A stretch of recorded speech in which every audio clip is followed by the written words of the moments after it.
Halo pecinta drama Korea, welcome back to my YouTube channel.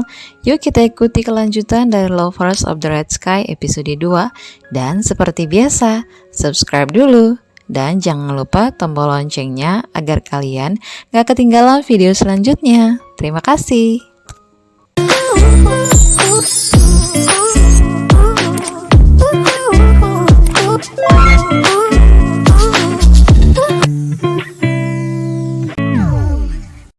Di episode 1, kita tahu bahwa setelah ritual pemanggilan hujan, Haram jadi nggak bisa ngelihat, tapi Cheon-gi bisa melihat.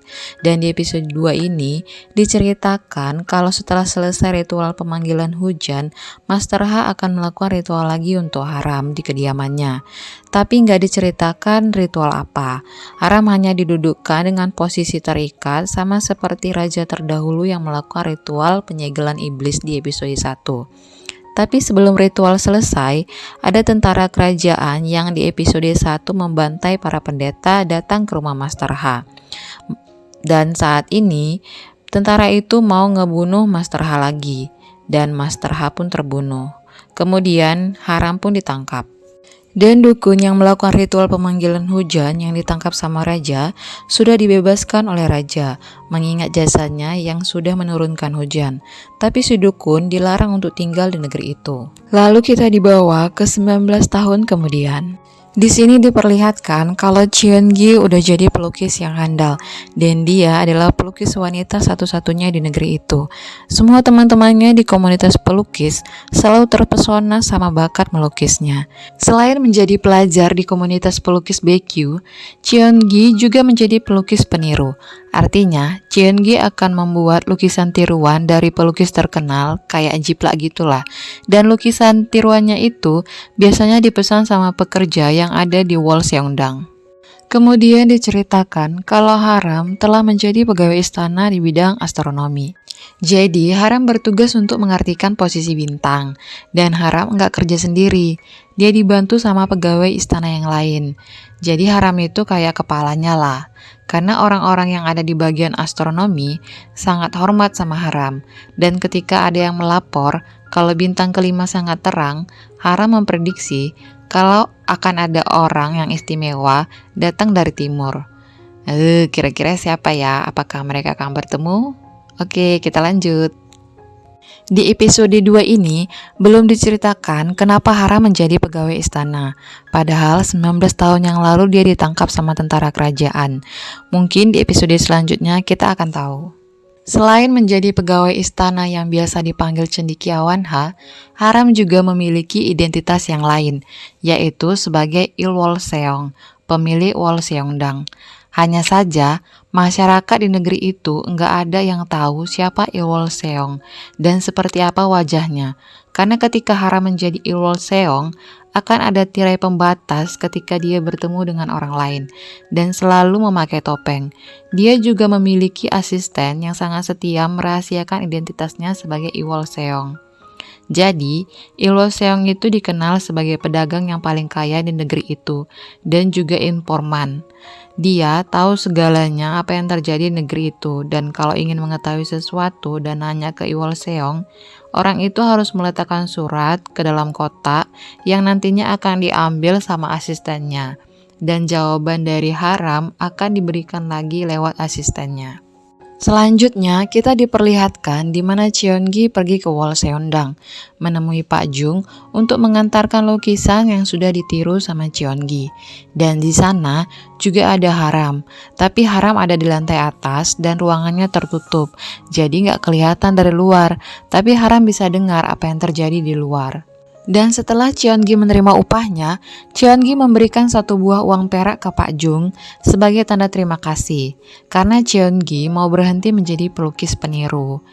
Cheon-gi juga merasa udah cukup menghasilkan uang untuk obat ayahnya. Tapi Pak Jung yang mendengar pengakuan Cheon-gi merasa dirugikan, karena mungkin ladang uangnya nggak ada lagi kalau Cheon-gi berhenti. Jadi, Pak Jung mengancam akan memotong tangannya Cheon-gi. Tapi Cheon-gi malah menantang Pak Jung untuk memotong tangannya dan mengancam Pak Jung kalau dia akan menjatuhkan reputasi Wall Seongdang. Akhirnya, Pak Jung pun melepaskan Cheon-gi. Tapi saat Cheon-gi mau pergi, dia melihat ke ruang atas. Kayak ada rasa yang pernah hilang muncul di balik pintu. Haram sebenarnya juga mendengar dari ruangannya sedang terjadi pengancaman, tapi dia diam. Pak Jung yang melihat Cheon-gi mau ke atas marah sama Cheon-gi dan menyuruhnya untuk pergi. Setelah dari Wolseondang, Cheon-gi pun pergi ke tabib untuk membeli obat untuk ayahnya. Karena percaya kalau ayahnya akan sembuh dengan memakan 1 pil aja, akhirnya uang hasil jiplakannya sebanyak 50 yang perak pun dikasih ke tabib itu. Ternyata tabib yang ditemui Cheon-gi adalah tabib gadungan suruhan Pak Jung. Jadi si bapak yang punya toko obat ini punya hutang karena judi ke Pak Jung, dan akte rumahnya ditahan sama Pak Jung. Jadinya untuk mengambil akte rumahnya lagi, dia bersekongkol dengan Pak Jung untuk menipu Cheon-gi. Setelah dari tabib, Cheon-gi langsung menemui ayahnya dan memberikan obat itu. Kemudian kita berpindah ke Haram yang mendapat informasi dari Woo Young, orang kepercayaannya, kalau pangeran mahkota diserang pembunuh saat pergi ke sumber air panas. Lalu Haram memberikan tugas ke Woo Young untuk menyambut tamu penting malam ini. Dan benar aja, pangeran kedua datang ke Wolseondang. Kemudian Woo Young datang mengambil pesan dari pangeran kedua dan memberikan jawaban dari Haram ke pangeran kedua, yang berisi pangeran kedua harus menemuinya seminggu lagi.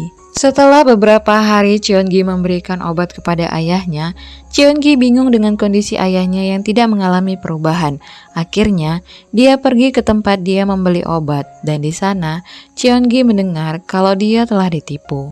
Malam harinya, tepat malam ke-7, hari pertemuan antara pangeran kedua dengan Lee Wol-seong. Malam itu juga Cheon-gi pergi ke tempat yang sama mencari tabib gadungan untuk mengambil duitnya lagi. Dan saat melihat tabib itu, Cheon-gi langsung aja mengejar tabib itu dengan sapu lidi. Wah, kalau ini dilihat adegannya kocak nih.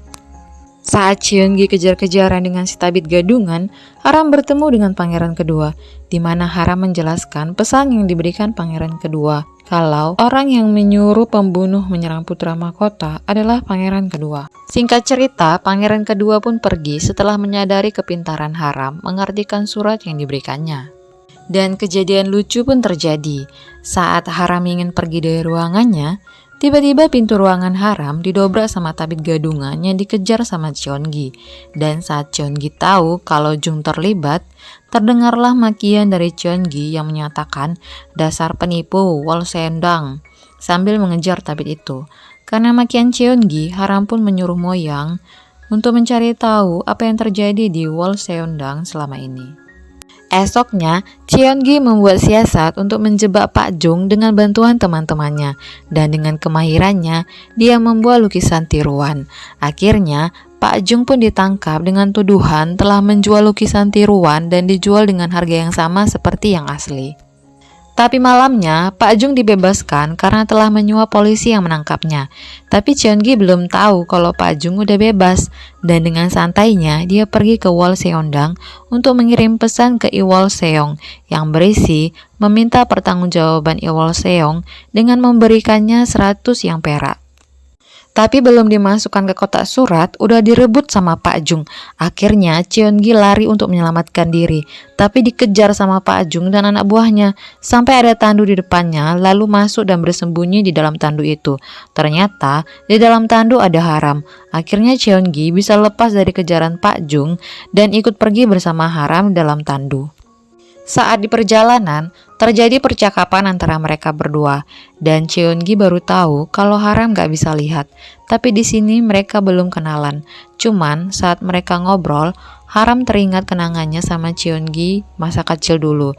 Dan saat tandu mereka goyang, tak sengaja Cheon-gi jatuh ke pelukan Haram yang membuat segel yang dibuat Samsin menghilang. Kemudian Haram pun menyuruh Cheon-gi keluar dari tandunya. Saat Cheon-gi keluar dari tandu dan berpisah dari Haram agak jauh, orang yang mengangkat tandu Haram berhenti karena di dalam tandu Haram bergerak kesakitan. Ternyata iblis sudah menguasai tubuh Haram yang membuat pelayan Haram ketakutan dan melarikan diri. Kemudian iblis itu melihat Cheon-gi dan menemukan matanya, dan episode 2 pun selesai. Kira-kira apa ya yang akan terjadi sama Cheon-gi? Nah, untuk tahu kelanjutan ceritanya, kita nantikan Selasa depan. Thanks for watching. Bye-bye.